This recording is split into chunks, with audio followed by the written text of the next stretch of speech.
Salut!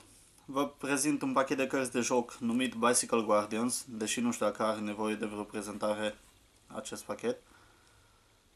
Probabil toată lumea îl știe, dar pentru cei ce nu l-au mai văzut până acum sau n-au folosit niciodată un astfel de pachet, îl veți vedea acum. Așa arată cutia.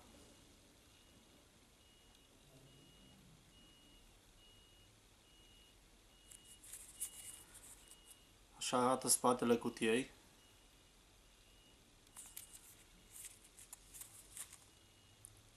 Made in the USA. Air cushion finish.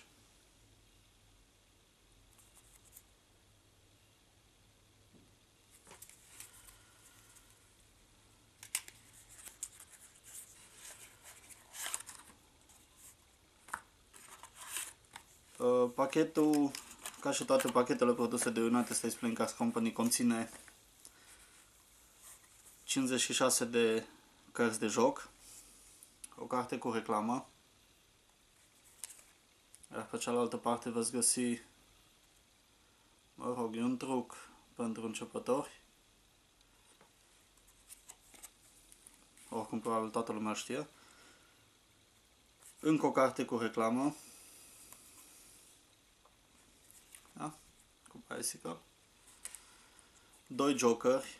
Din fericire, în cazul acestui pachet, jokerii sunt identici. Sunt exact la fel. Da, așa arată jokerii.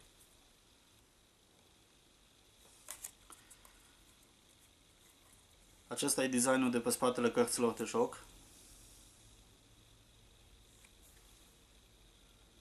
Mi se pare că arată foarte bine cu fundalul negru. Nu știu dacă ar fi mers designul ăsta pe un fundal albastru sau roșu. Au fost foarte inspirați când au ales culoarea neagră.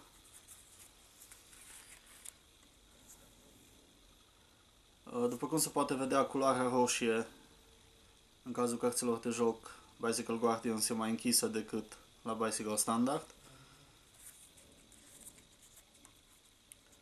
Așa arată asul de inimă neagră.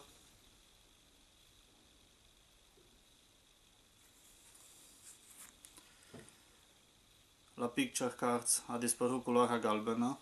Dacă veți lua un pachet de Bicycle Standard și veți face comparație, veți vedea că au modificat culorile.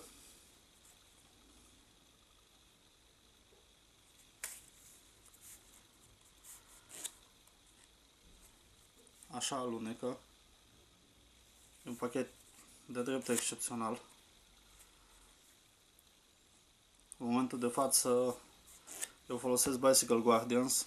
E foarte, foarte rezistent. Asta e un pachet pe care l-am desfăcut în urmă cu aproape 4 luni, la sfârșitul 2011. Îl folosesc în fiecare zi. Încă alunecă superb.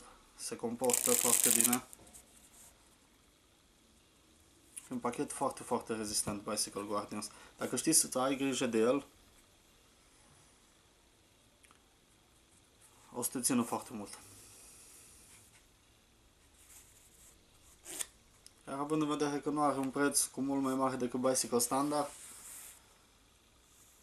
cred că e un pachet perfect pentru cei ce s-au săturat de cărțile obișnuite.